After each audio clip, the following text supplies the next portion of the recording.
यहाँ महाराष्ट्र में इन लोगों ने किस तरह एक आदर्श सोसाइटी बनाने की कोशिश की थी। प्रधानमंत्री नरेंद्र मोदी यांच्या नेतृत्वाखाली शहीदों के परिवार को धोखा दिया था।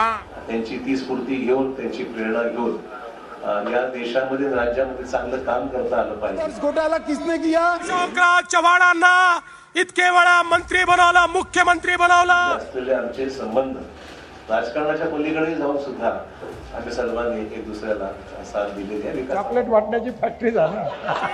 सगळी डीलरशिप त्यांची, हे डीलर आहेत, हे लीडर नाही आहेत। निश्चितच त्यांच्यासारख्या ज्येष्ठ नेत्याच्या प्रवेशामुळे महाराष्ट्रामध्ये भारतीय जनता पक्षाची आणि महायुतीची शक्ती ही भक्कम झाली आहे, ती वाढली आहे। आमच्याजवळ वॉशिंग मशीन आहे, स्वच्छ धुतो आणि मग आमच्या लयनीत उभा करतो बादल।